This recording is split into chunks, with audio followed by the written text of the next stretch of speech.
is just fucking freaking out and getting nervous and anxious and waiting for the Uber that never comes. Well, I'm gonna go with Marta, actually, from Knives Out, because I am a terrible liar.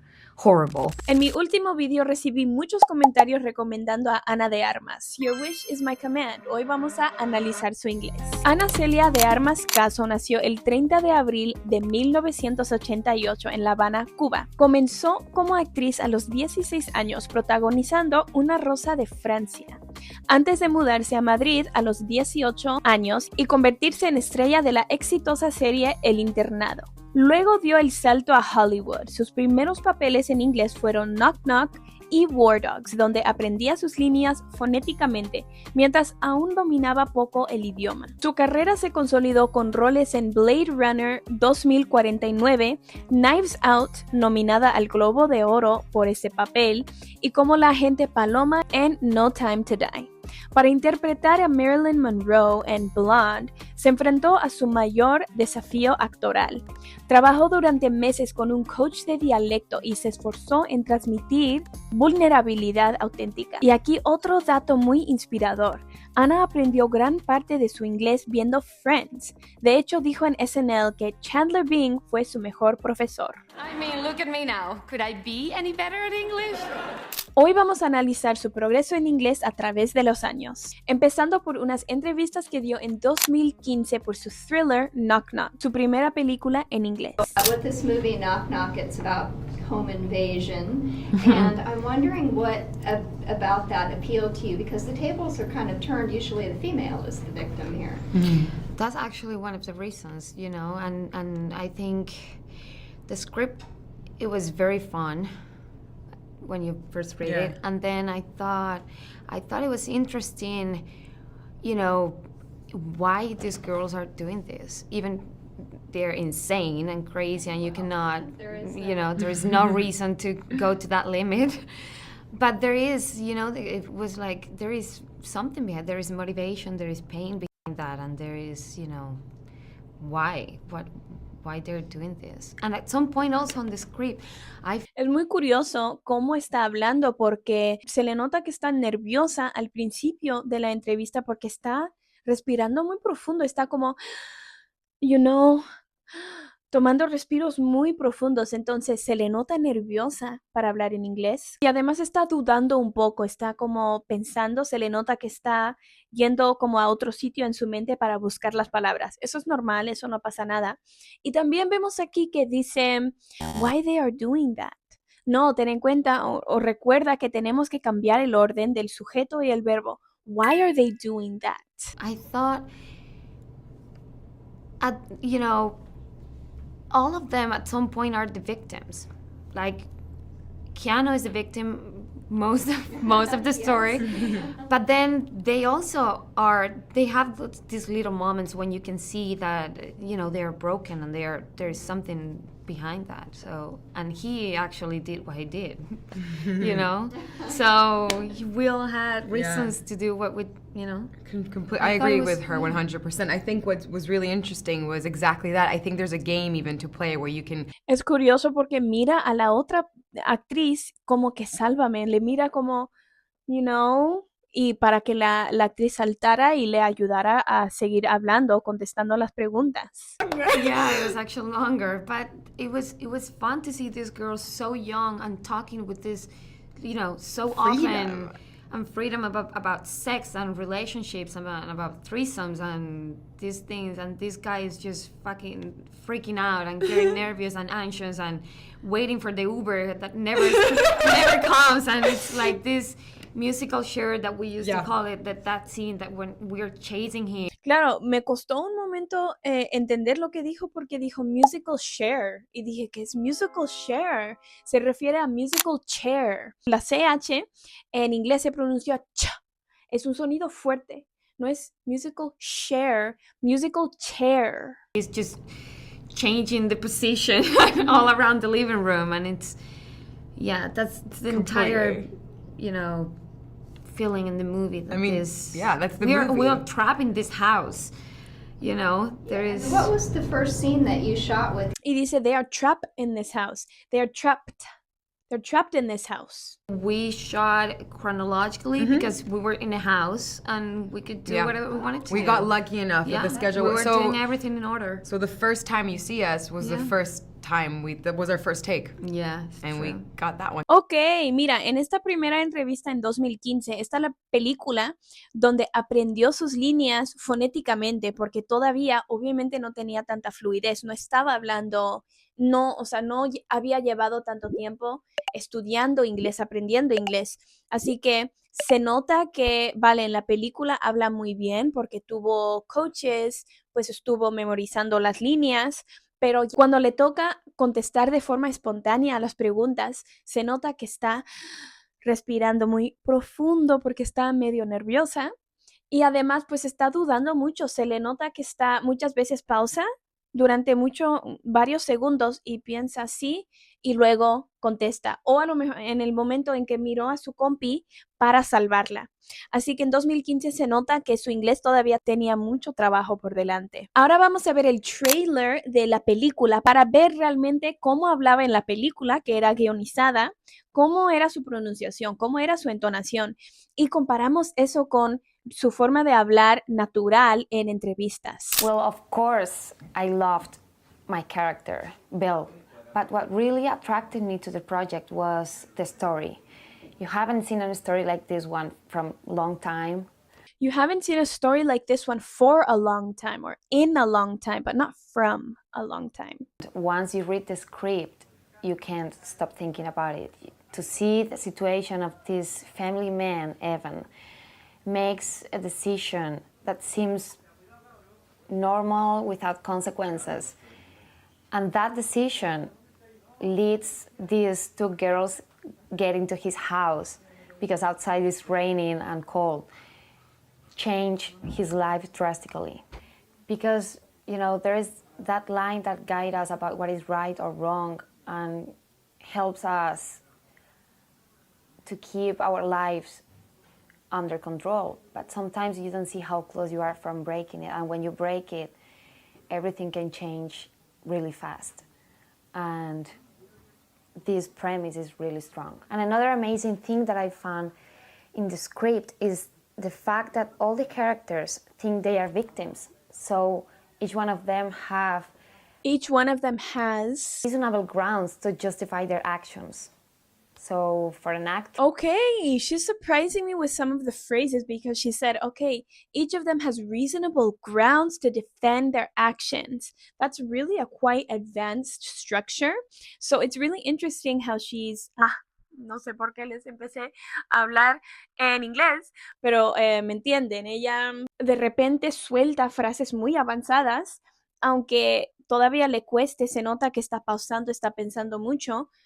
Usa buenas frases avanzadas. this conflict is a gift. Keanu Reeves, he's an amazing actor, and as a result, he makes your job easier. I personally was inspired by him every day on set. I learned a lot from him, and you know, his dedication and his attitude on set are really good. He has a lot of sense of humor, and his humility make you feel comfortable all the time. I think he has had a lot of patience with Lorenza and me because we are less experienced actresses, and he was great. And I think he is the best for this character, and I think the people will be very surprised when they see him. Esa es una traducción directa del español. En inglés no necesitamos el artículo antes de people. People puede funcionar por sí solo. People will be really surprised, not the people, como la gente. No, people will. Esta siguiente entrevista fue 2 años después y habla específicamente de cómo aprendió inglés. I don't know if you know, when I moved to LA 2 years ago, I didn't speak English at all. So forgive me. Bueno, no quiero ser una de esas personas que está corrigiendo cada cosita, ¿vale? Pero aquí la entonación sería un poco diferente y esto es muy normal para las personas que recién están aprendiendo inglés, pero esto les va a ayudar también a que ustedes entiendan y puedan mejorar su pronunciación.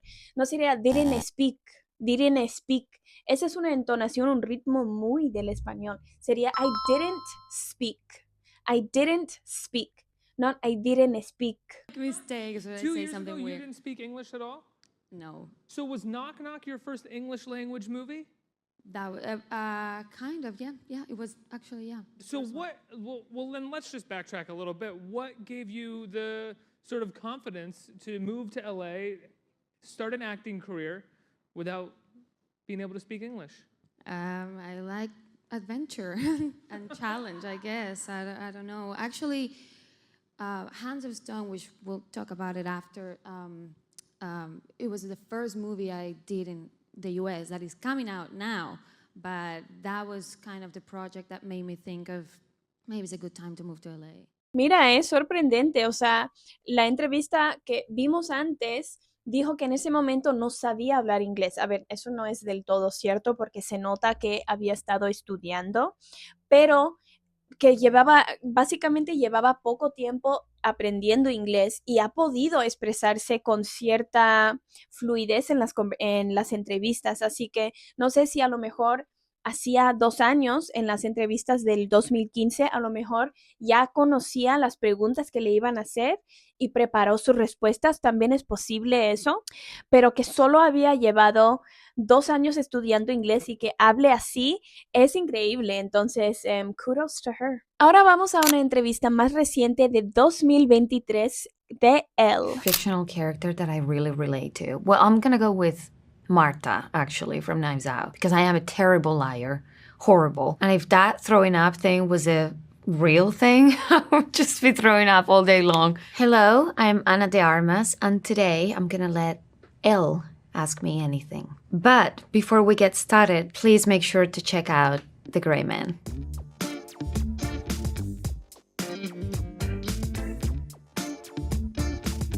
I feel most powerful when I am on set working.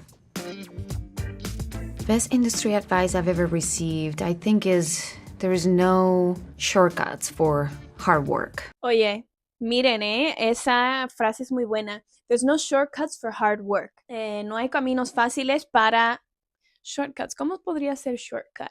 Díganme abajo en los comentarios cómo se podría traducir shortcut porque no tengo ni idea. No hay shortcuts o no hay trucos para el trabajo difícil or hard work. Y es lo mismo en español. No hay trucos para aprender inglés rápido. Es un proceso. It's hard work. So keep going and don't give up. And commit to the process. Have to do it. Best part of playing Danny Miranda, I mean, I think I just had a lot of fun with this role. I loved, more than anything, my process of learning all the stunt fights and the gun training was a lot of fun. I just really had a really extensive training that I enjoyed very, very much. If my character came with a warning label, would say, always loaded. Working with Chris and Ryan, it's always a joy. They're just such a good partners. They're great actors, and they have great sense of humor. They make me laugh a lot. I think my favorite scene in The Gray Man, I mean, everything is really good, but I think I would choose the opening scene. I think it's one of the best opening scenes in an action film. This set was so spectacular, and the moment the balloons, hundreds and hundreds of balloons, fall from the ceiling, and as the fights. The moment hundreds and hundreds of balloons fell from the ceiling. Sería en pasado, ella ha contestado en presente. Fall from the ceiling. No, fell from the ceiling. Are happening, I think is just stunning. So good.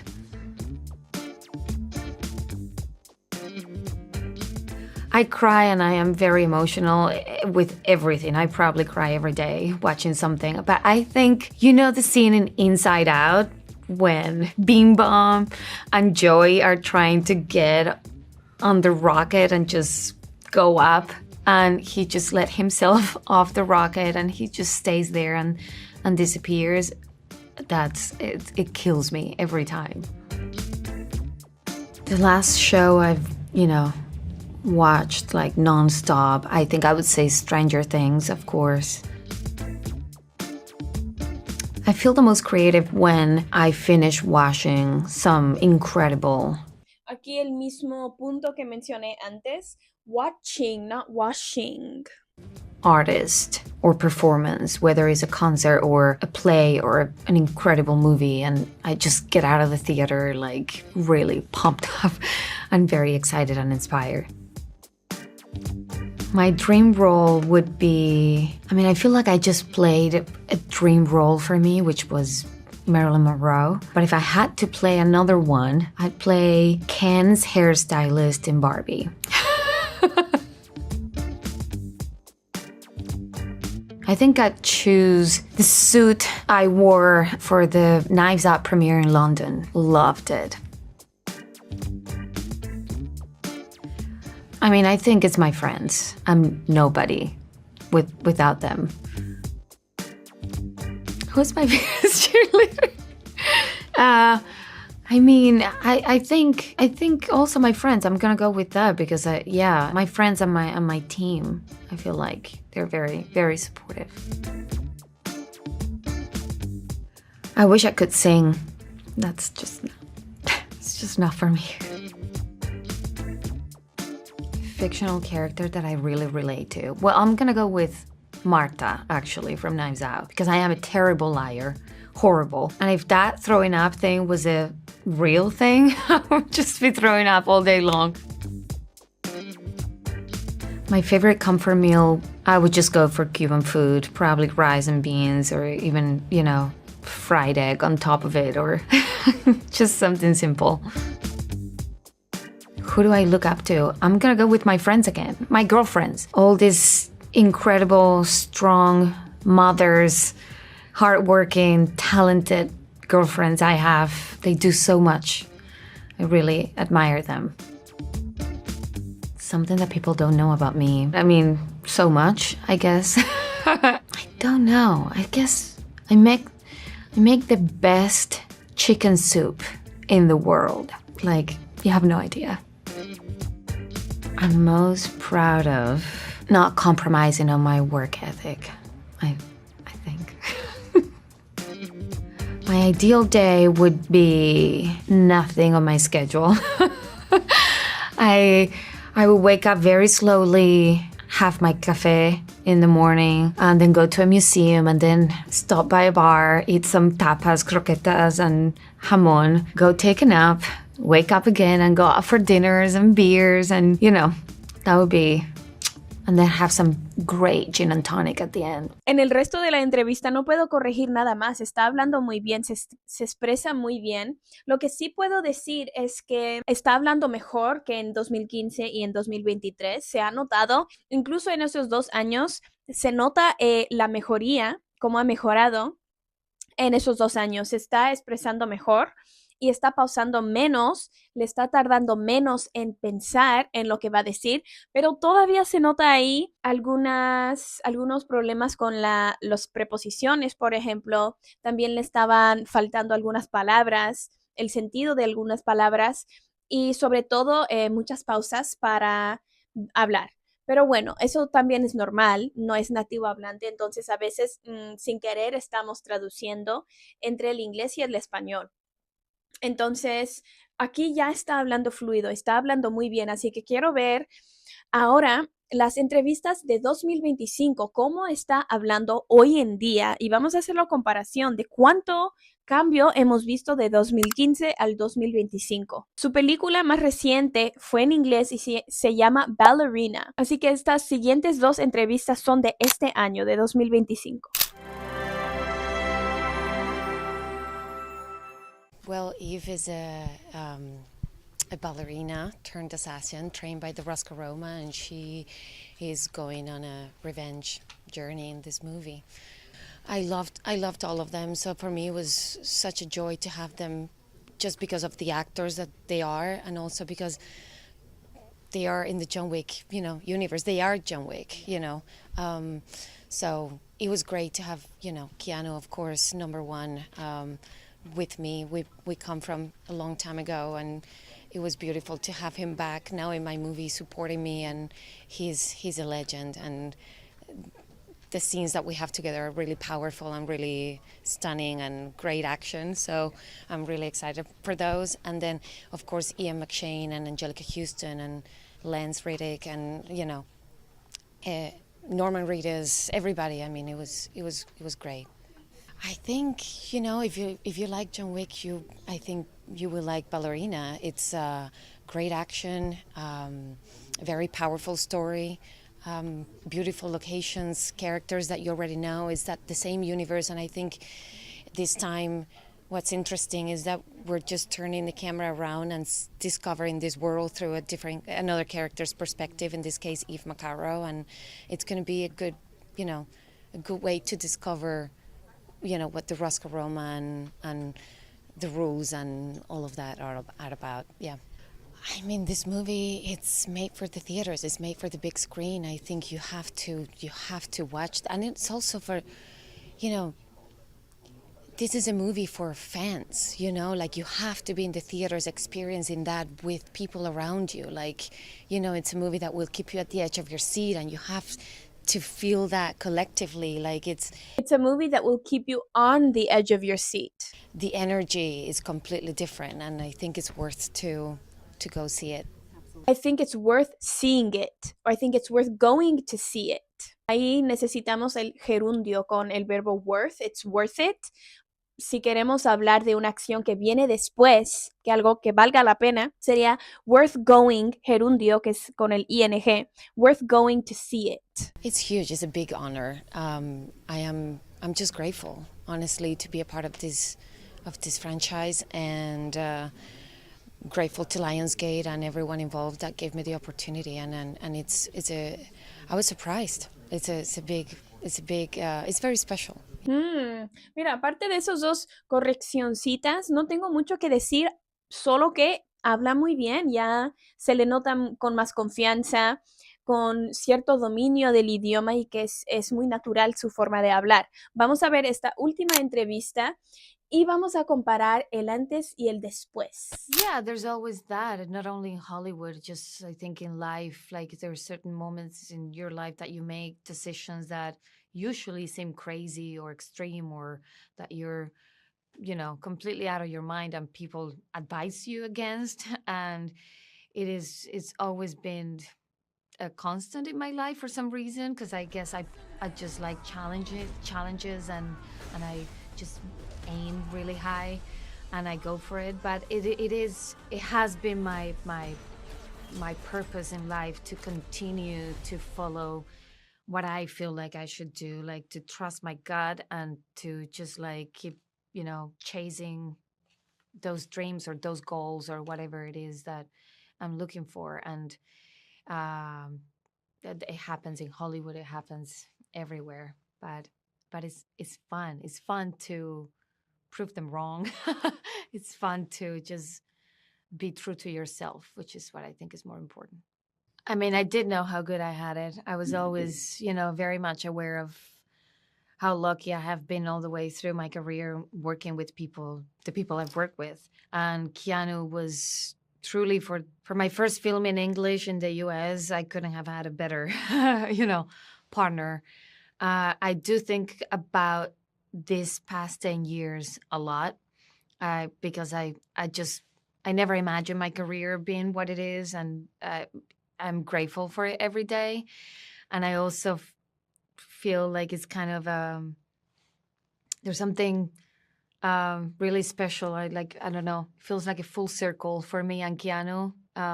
Have him now in my film, kind of like being so supportive and giving his blessing to the continuation, the extension of his franchise. It's just very special. It's just, really, really good. And it was awesome to have him on set and do this with him. You are him. The one they call the Baba Yaga. How do I start doing what you do?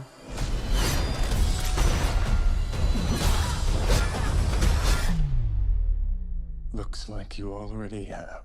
Oh, I remember we were having lunch for the first time. He had just arrived in Santiago de Chile. So the filmmakers and we went for lunch, And he, at that lunch, told us about the first John Wick he had just finished. So that's crazy. I'm gonna say obviously Keanu is in it. I saw him when I was really young when he did Speed just to begin with. So definitely Keanu. I think Charlize Theron is someone that I really watch doing what she does because she does a beautiful work. Uma Thurman is really amazing too. Tom Cruise is obviously a legend doing all the action in the world and crazy things. There's no one like him.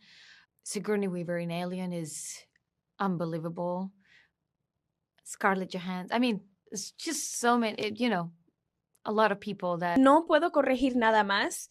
En verdad ha hablado perfecto en esta entrevista y quiero tomar este momento para reflexionar sobre eso. Hace 10 años, en 2015, comenzó y hizo una película en inglés por completo sin saber hablar inglés. Y ese es el poder de comenzar y de simplemente hacerlo sin quizás estar preparado o preparada. Ella fue on the big screen y hizo una película para los ojos de millones de personas no sabiendo hablar inglés bien. Y mírala hoy, todas las oportunidades que ha conseguido, todo el mundo conoce a Ana de Armas. Esto nos puede servir como un ejemplo de lo que puede pasar si tomamos un riesgo y comenzamos sin estar listos o listas. Fast forward 10 years later, 10 años después, y está hablando con esta fluidez perfecta. Y obviamente ha tenido muchos coaches, especialmente para el rol de Marilyn Monroe. No sé si han visto esa película, pero yo me sorprendí tan profundamente porque yo pues sabía que no era del todo nativo hablante, como que lo escuché en su forma de hablar, que había momentos que no eran tan naturales, pero era muy difícil de saber realmente si era nativo hablante o no. Habló súper, súper bien, así que ella nos puede servir de ejemplo de cómo el esfuerzo, el trabajo duro, el compromiso y el dejar atrás los miedos y enfrentar nuestros miedos y empezar aún si no estamos listos. Y eso nos puede servir de ejemplo para seguir trabajando y luchando por nuestros sueños. Así que yo estoy, la verdad, muy inspirada y muy sorprendida con la transformación, con la evolución de su inglés y de su carrera. Yo creo que es increíble cómo comenzó ni hablando inglés y cómo ha logrado tanta fama y sabiendo su historia. Es increíble. Así que espero que este videito les haya servido como motivación para seguir mejorando y seguir esforzándose, aunque no se sientan listos o listas. Salgan a hablar y no se rindan. ¿De qué famoso quieres que analice el inglés en el siguiente video? Cuéntame abajo en los comentarios y si no lo has visto todavía, he hecho un video así analizando el inglés de Karol G, así que ve a verlo aquí. Estoy segura que también les va a dar mucha motivación para seguir aprendiendo. See you next week.